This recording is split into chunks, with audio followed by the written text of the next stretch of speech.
चालाक बूढ़ी औरत। बहुत साल पहले की बात है। एक बूढ़ी औरत ऐसे राज्य में रहती थी जिसकी रानी बहुत सुंदर थी। उसके 4 बेटे थे जो आपस में लड़ते थे और उनकी पत्नियां भी एक दूसरे को पसंद नहीं करती थी।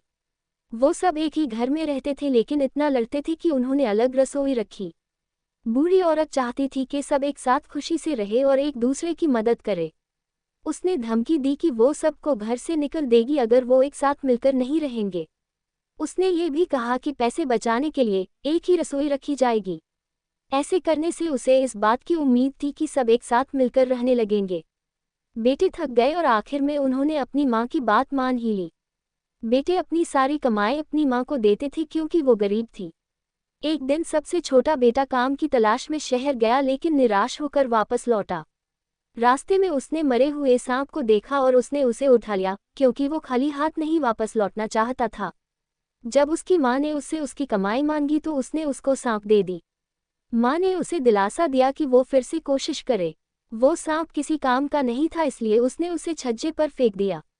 उसी दिन राज्य की रानी एक सुंदर से तालाब में नहाने गई। उसने अपनी एक कीमती हार अपने नौकरानियों के पास छोड़ दिया। अचानक एक चील ने चमकती हुई हार को देखा और उसे छीन कर ले गया। नौकरानियों ने चिल्लाया लेकिन कोई मदद करने नहीं आया। रानी इतनी उदास हो गई कि उसने ऐलान किया कि जिसने भी उस हार को ढूंढा उसे बड़ा इनाम मिलेगा। उड़ते हुए चील ने बुढ़िया के छज्जे पर सांप देखा और उसे समझ में आया कि सांप को तो खाया जा सकता है लेकिन वो हार किसी काम का नहीं है। उसने हार को छोड़ दिया और सांप को ले गया। अगले दिन बूढ़ी औरत छज्जे पर कपड़े डालने गई तो उसने हार को देखा। वो जानती थी कि रानी वो हार कब से ढूंढ रही थी। दिवाली कुछ ही दिनों में होने वाली थी। इस मौके पर दिए जलाए जाते हैं को लक्ष्मी जी खुश करने के लिए। बूढ़ी औरत रानी के महल गई और चौकीदार से पूछा कि क्या वो रानी से मिल सकती है। रानी ने हार को देखा तो वो बहुत खुश हो गई और उसने वादा किया कि वो बूढ़ी औरत को बड़ी रकम देगी।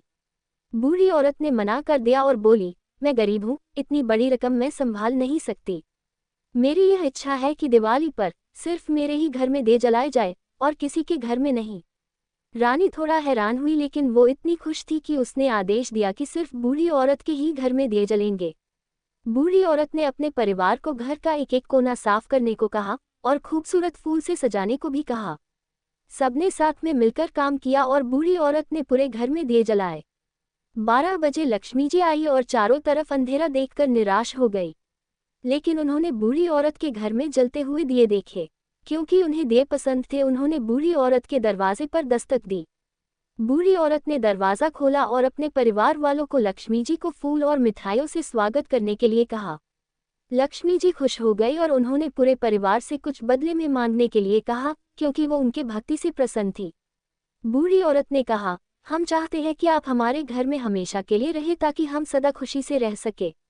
लक्ष्मी जी सोचकर बोली, मैं रहने को तैयार हूँ लेकिन आप सबको एक साथ मिलकर रहना होगा, लड़ना नहीं है। अगर किसी ने भी मेरी बात नहीं मानी तो मैं ये घर छोड़कर चली जाऊंगी। सब इस बात से बहुत खुश थी कि लक्ष्मी जी संतुष्ट थी। वो सब उनकी बात मान गए और उसी दिन से पूरा परिवार मिलजुल कर साथ में रहने लगा और एक दूसरे की इज्जत करने लगे। बूढ़ी औरत इस बात से संतुष्ट थी कि उसकी इच्छा पूरी हो गई। इसी तरह से लक्ष्मी जी आने वाले पीढ़ियों के लिए भी उनके घर पर पधारी।